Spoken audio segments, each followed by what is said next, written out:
Yo, we're really about to draft this person. We are really about to draft this person. I knew Stephanie White. I knew it. Stephanie White watching South Carolina as she's doing her side gig, her side job, covering the women's basketball tournament. I knew it. She was going to talk herself into Raven Johnson. Stephanie White, Amber Cox, Kelly Crossgolf. What does Dawn Staley have on y'all? What does Dawn Staley have on y'all? Let's get right into it. You guys know what we're here for. Like the video, hype the video. Stop what you're doing, because this changes how you'll look at the Indiana Fever this season. The front office just detonated social media, and the fan base is in full meltdown mode. Every timeline is chaos. Fans arguing, reactions flying, and calls flooding in for General Manager Amber Cox to be shown the door. The entire storm revolves around one name, a pick loaded with history, tension, and unfinished business.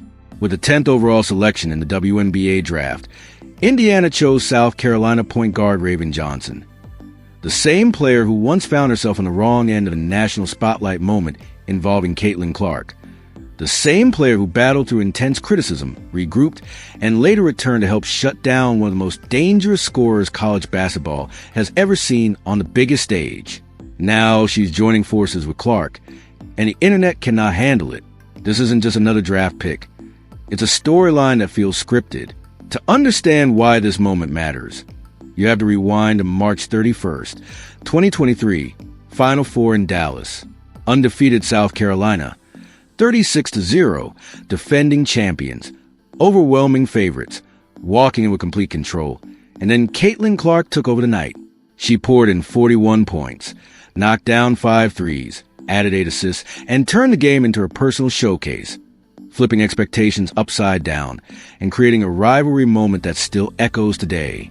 Now those two paths collide again, not as opponents, but as teammates, and that single decision has instantly turned the Fever into the most talked about team in the league. Of this pick, forget Raven Johnson aside, we needed a 4, and you guys got a guard who we have no minutes for. Oh God! And yes, I have to just rub some people's nose in it a little bit. People were really twerking it up for this front office. People were really twerking it up. Oh my gosh, Amber and Kelly, they're doing such a good job. No, they're incompetent. They don't know what they're doing.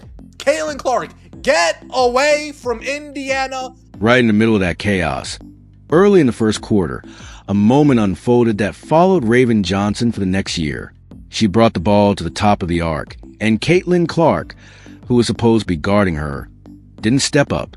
Instead, Clark stood deep in the paint, feet away, calmly signaling for Johnson to take the shot. It wasn't subtle. It was a challenge, a statement, a message that echoed across the entire sports world. The clip spread everywhere within minutes. Every major account posted it.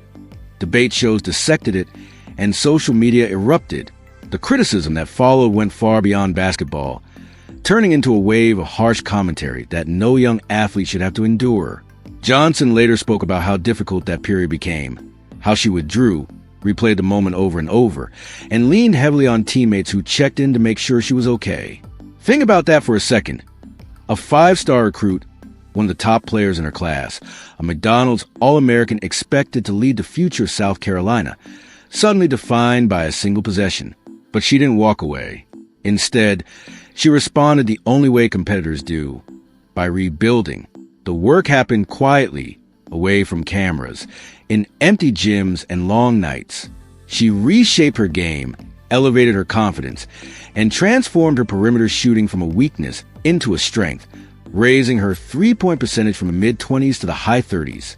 The same shot she was once dared to take became something she embraced, turning hesitation into aggression and evolving from a reluctant shooter into someone demanding the ball when the pressure was highest. It was one of those Haley Van Lith smiles. I'm smiling through it all. I'm so happy to be drafted to the Indiana Fever. Not happy at all. Not happy one bit. Let me show you real quick. Oh, goodness gracious, folks. We're on the fly right here. Look at this. That's her. That's the excitement that she's exuding after being drafted by the Indiana Fever. Not happy.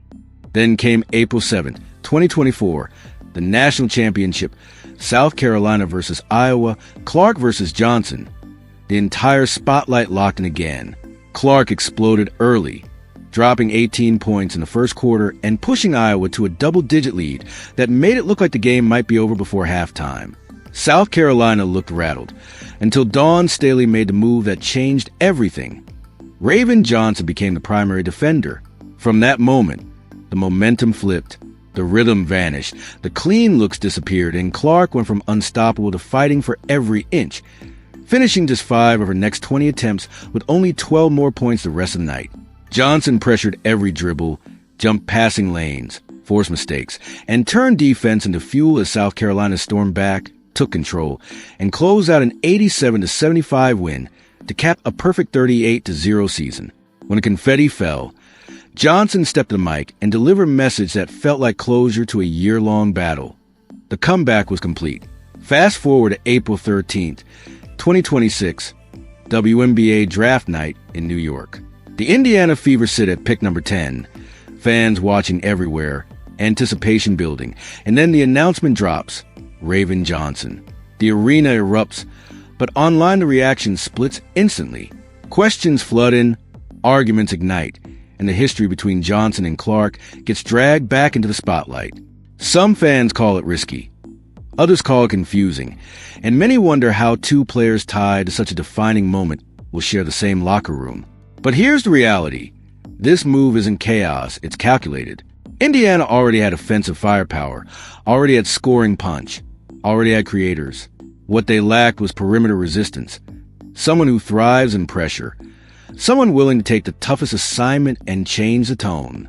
This selection targets that weakness directly, and beneath all the noise, that's why the reaction feels so explosive. Because this decision isn't just about talent. It's about rewriting a storyline and turning former tension into a competitive edge.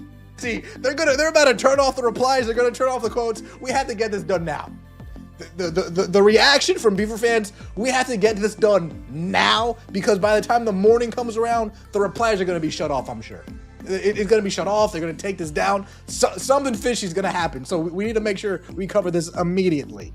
Trade CC. Yikes. Already trying to chase your new draft pick away. Stay classy, Fever fans. Yeah, we don't want her. Yeah, I'm done with this team. Undraft her, you greedy. The comments. Yeah. This is a Steph. This isn't just roster building. It's an identity shift. Indiana is constructing a team built on pressure, resilience, and unapologetic toughness. First, they kept Sophie Cunningham, a perimeter competitor who never backs down and protects her backcourt. Then they added Nalissa Smith's former teammate, forward center Maisha Hines-Allen, a physical interior presence who thrives in contact and controls the paint. Now they draft Raven Johnson, a relentless defensive guard fueled by memory, discipline, and a constant edge. The pattern is obvious. This front office is moving away from a purely offensive personality and replacing it with players who take matchups personally, players who embrace friction, players who raise the temperature of every game. Johnson fits that blueprint perfectly. When the Fever walk into a loud road arena and the game turns physical, you got Cunningham applying pressure, Hines-Allen anchoring the middle, and Johnson hounding the opposing ball handler for 40 minutes. That's the kind of mental and defensive backbone that travels in the postseason, and the numbers back it up. In her final season at South Carolina, Johnson posted 9.9 points, 5.1 assists for 0.0 rebounds, and 1.5 steals per game while shooting 48.6% from the field and nearly 40% from three. A dramatic evolution for a player once challenged to shoot from deep. She earned SEC Defensive Player of the Year honors, set NCAA tournament marks for assists and steals, and finished her career with a staggering 145-9 record, a 94% winning rate. That isn't just depth, that's a proven winner stepping into a roster that's clearly being molded around intensity, defense, and competitive fire. Just let me know your thoughts. Don't hold back. Be respectful, but don't hold back. I told y'all, man. Stephanie, Amber, and Kelly they have no idea what they're doing. They sign players that just used to live in the state of Indiana. Oh, you used to live in Indiana that one time 30 years ago? Yeah, we'll sign you. Oh, your brother's a player for the Indiana Pacers? Oh, yeah. Sweet, we'll sign you. Oh, you used to play for Stephanie White at Connecticut and ran that bum-ass offense? We'll sign you. Here's why this pick has the potential to transform Indiana's defense. The moment Raven Johnson checks in, the perimeter identity changes. Stephanie White can deploy her alongside Caitlin Clark and immediately shift the matchup. Johnson shadows the opponent's top guard, applies full court pressure, and absorbs the toughest defensive workload. That adjustment frees Clark from constant screen chasing and heavy defensive minutes, preserving her energy for late-game offense. Fresher legs in the fourth quarter, deeper range, quicker bursts to the rim. This isn't just depth at point guard. It's a strategic buffer that maximizes Clark's strengths. And the biggest question, can Johnson and Clark coexist, actually leans toward yes. Both are intensely competitive, both thrive on challenges, and both have responded to adversity with growth. Clark even acknowledged Johnson's improvement before their championship meeting, and Johnson has already said she plans to learn from Clark, Kelsey Mitchell, and Aaliyah Boston while reconnecting with Boston from their South Carolina days. Add in the influence of Dawn Staley, who praised Johnson's resilience and leadership, and the picture becomes clearer.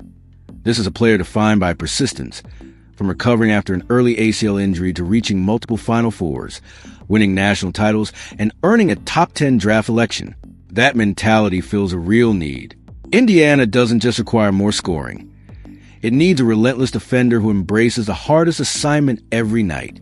With Clark orchestrating, Mitchell providing scoring punch, Boston controlling the paint, Cunningham and Hines Allen adding physicality, and Johnson injecting defensive intensity, the Fever's lineup suddenly looks balanced, aggressive, and built for meaningful games.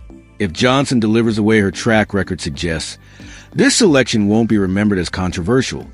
It will be remembered as the move that reshaped the team's identity and elevated their ceiling when it mattered most.